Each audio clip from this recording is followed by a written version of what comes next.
19 มิถุนายนที่ผ่านมาเป็นวันผู้ลี้ภัยโลก World Refugee Day ครับจำนวนของผู้ลี้ภัยทั่วโลกเหลือเชื่อครับเพิ่มขึ้นอย่างต่อเนื่องและเพิ่มขึ้นอย่างไม่มีข้อจำกัดโดยที่เราไม่รู้ครับว่าจะไปหยุดเมื่อไหร่ตัวเลขล่าสุดจาก UNHCR ของสหประชาชาติซึ่งดูแลเรื่องผู้ลี้ภัยทั่วโลกนี่แหละบอกว่าตัวเลขล่าสุดนั้นมีจำนวนผู้ลี้ภัยด้วยเหตุผลต่างๆนานาทั้งการเมืองทั้งเศรษฐกิจและสังคม70 ล้านคนครับ70 ล้านคนนี่เท่ากับประชากรของประเทศไทยทั้งประเทศเลยครับและล่าสุดมีอย่างน้อย4 ล้านคนจากเวเนซุเอลาเพียงประเทศเดียวไม่นับถึงโรฮิงญาที่หนีออกจากรัฐยะไข่ของพม่า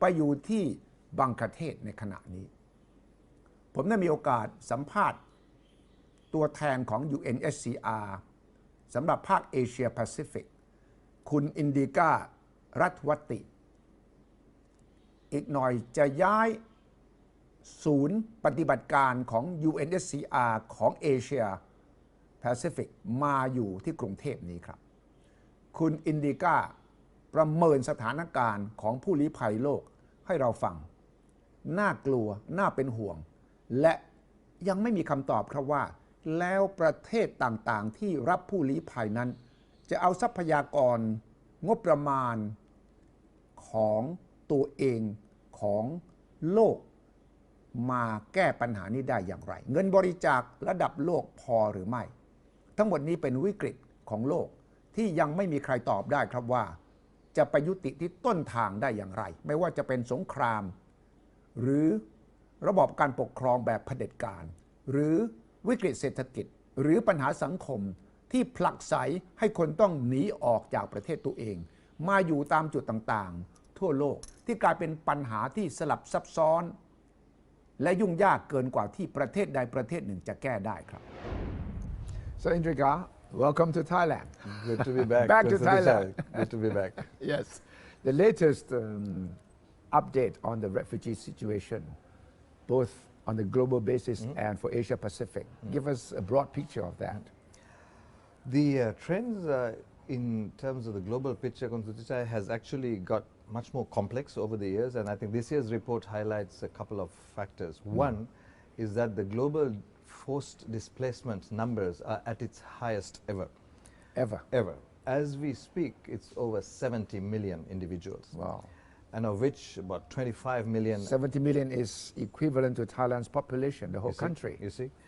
And it's the highest ever since the inception of UNHCR. And now we have about 25 million of them that are refugees. We have the others are internally displaced, and we have statelessness as well as a population group affected, which comes under UNHCR's mandate as well. What does this say in terms of trends? I think it shows that population mobility today is a global phenomenon. Yes. We have people moving across continents, across boundaries for many reasons. Yes. All of them are not refugees. There are some moving for economic, migration, environment reasons as well.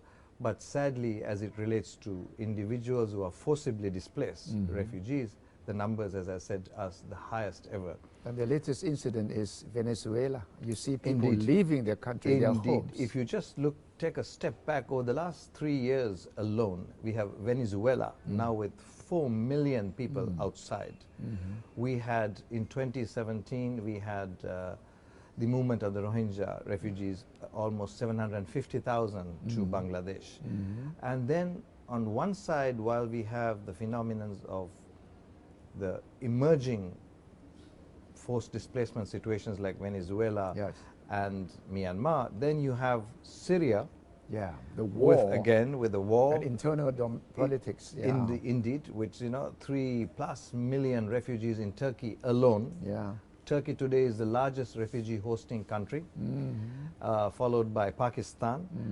And the Afghan refugee situation this year, sadly, is marking the 40th year of Afghan refugee displacement. 40th. 40th year. So you have emerging crises as we speak, a la Venezuela. Yeah. You have on the other extreme protracted refugee crises like the Afghan refugee situation. Yeah. And this poses a lot of challenges to UNHCR and our partners as we try to support member states to find solutions, Yeah. but also to the international community who tries to support UNHCR and its work to protect refugees in the host countries, but also to find solutions, because being a refugee is not what we want to see. We want to see an end to that status, Right. that people can eventually go back in safety and dignity back home and find solutions, or other options of solutions for them.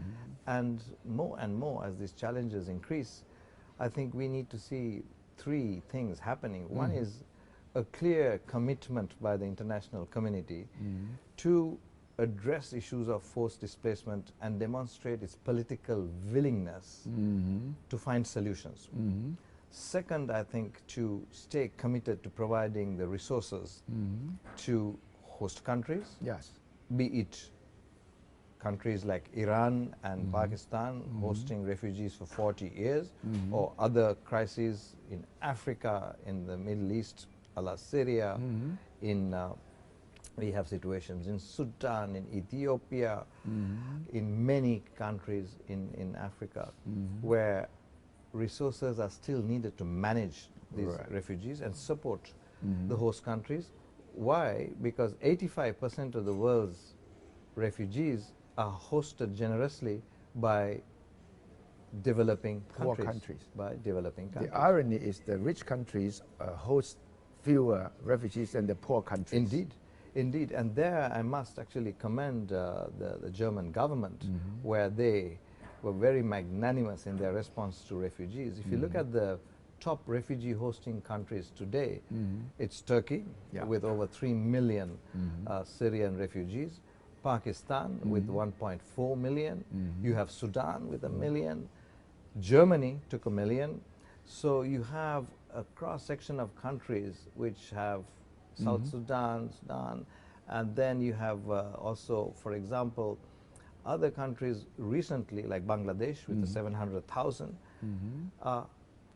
global South developing countries. So what do you tell a country that who has just opened its borders and has its own development challenges, Yeah. and taken all these people in terms of And not getting enough support or resources. Exactly. And there I think an important development took place last year, which we are very proud to have been the catalytic entity behind it, which is the Global Compact on Refugees. Ah, yes. It brought about all the member states together over a period of almost 2 years of consultations to look at some fundamentals in terms of protecting, assisting and finding solutions for refugees.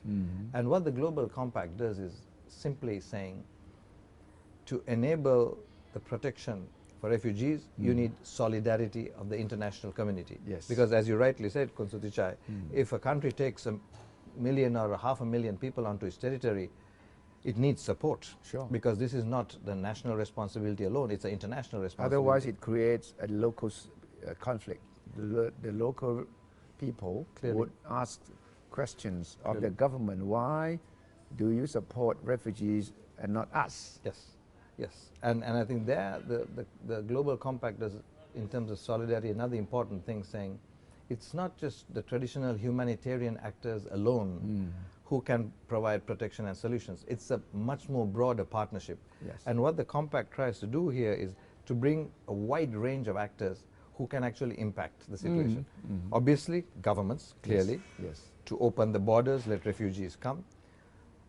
Civil society, faith-based communities, and clearly solutions also need the development partnership. Yes. If somebody wants to go back home, return is one thing, but to make that return a durable option and solution, that has to be a successful reintegration back home. They have to go back and have a home, have a job, Exactly. and be able to Exactly. return to society. Indeed. And that in and of itself is not a humanitarian response. It requires a development intervention. For Sure. example, tomorrow if people go back to Syria, everything is destroyed. Or if you look at Afghan refugees going back to Afghanistan, when you ask them, when they want to go back, they say, what do you want? They say, we would like to have some livelihood, that we can find resources to live, a bit of support in access to basic services, be it health, education, and of course security. Yes. Security, and this is key. So to create conditions of repatriation, that's why UNHCR says voluntary repatriation, because if somebody volunteers to go back home, a free and informed decision, you know what the reality is, so you made a choice. Sure. That fear of persecution is no longer there, that you can go back and make yourself reintegrate back home. So security is extremely important, but together with that security comes also the physical, or as we say, the hardware investment of development. And the Global Compact, I think, is good in that sense. It works, brings in all the development partners, the financial institutions, be it the World Bank, the Asian Development Bank, the African Development Bank, and a broad partnership saying this is a collective responsibility. Sure. So let's share it, and each of us can contribute in our own area of expertise, in our own value added to solutions. Let's come together, and let's not only say it's the host country's job. No, it's in the global community. It's a global, so I think that's a really important. I was in Cox's Bazar last year, Yes. and talked to refugees. This is already 1 year. I don't see any real improvement in the fact that the return home project is not working very well. And when I interviewed some of the refugees, they were still afraid and they feel uncertain. And as you mentioned, they don't know whether after they have returned they will have a normal life or not. How is the situation with the Rohingya refugee today? Today, as we speak, Kun Suticha, I think two issues. One is obviously supporting Bangladesh and its people in managing that refugee population. So we really try to, together with the partners, and support the Bangladesh government, because Cox's Bazar, that you know very well, as seen, is a poor part of Bangladesh. Yes. So this area has taken this large number of refugees. So really, one part of it is the assistance to refugees where they are. They're also in a terrain which is, topography is very challenging, it's hilly, it's prone to cyclones, it's prone to monsoonal rains and deluges. So really supporting the population to manage, to cope in very difficult situations. The Bangladesh government is doing a tremendous job trying to create that space and enable that protection. But the other, as we just discussed a minute ago, is also finding the solutions. And there we're really trying to work with the Myanmar government to create conditions in Rakhine State that would enable voluntary, safe, dignified return of the refugees back home. And the frame, I think, if one were to look at the solutions perspective, which Myanmar is also keen to see happen, the international community wants to support, and Bangladesh as the host country wants to see solutions, that it doesn't become a protracted refugee situation, which is a very reasonable expectation, is to work with the Myanmar government. And there what we have done is really sat down with the Myanmar government and taken its own frame, which is the Rakhine Advisory Commission. Dr. Kofi Annan was asked by the Myanmar government to do this analysis, and I think in the Rakhine Advisory Commission, or the Kofi Annan report, lies the fundamental parameters for a solution. For example, looking at issues of enabling the refugees to go back. When you talk to them, they say three things, which again is not unique to this population. They say, we would like to go and make sure the safety and physical security. We would like to have the freedom of movement to be able to resume livelihoods, access basic services like health and education, again, very important elements of sustainable reintegration. And there we're really engaging, and last year in June, together with the United Nations Development Program, UNDP, which is our sister agency dealing with development issues, and UNHCR as the humanitarian partner with the mandate to find solutions for refugees, had a memorandum of understanding with the Myanmar government that we go in the areas affected in northern Rakhine state, talk to the communities, and here I want to really stress the approach is the people of Rakhine. Yes. Because everybody is affected. Yes. And UNHCR is a humanitarian organization, and solutions are not just about refugees, it's about the whole community. Sure. And using Kofi Annan's language, so the people of Rakhine, we've talked to the Rakhine communities, the Hindu communities, the Muslim communities, and said, look, what are the issues? How can we help? And 3 approaches. One is identifying the needs at a community level. 2, designing programs with the community on what are the interventions that make their life better, coping mechanisms better. And 3, with the intent of those programs, bringing communities together, building social cohesion, building confidence, because some of these communities are ruptured by the events in northern Rakhine, to build that base. That then will also bring confidence to the refugees back in Bangladesh to come back and say, okay, these are the things that are happening. This is what we can expect, and advocate there. And recently I was in northern Rakhine state together with the High Commissioner, and we spoke to communities, and that is what they were saying. They really appreciated the fact that UNHCR, UNDP and partners are coming together with the government, seeing what's the reality on the ground, addressing it through real meaningful programs. It's small. I don't want to make it look like it's a huge intervention. It started small, but we would really like to expand that. And we're very encouraged by ASEAN also getting engaged. The AHA Center has come and done assessments.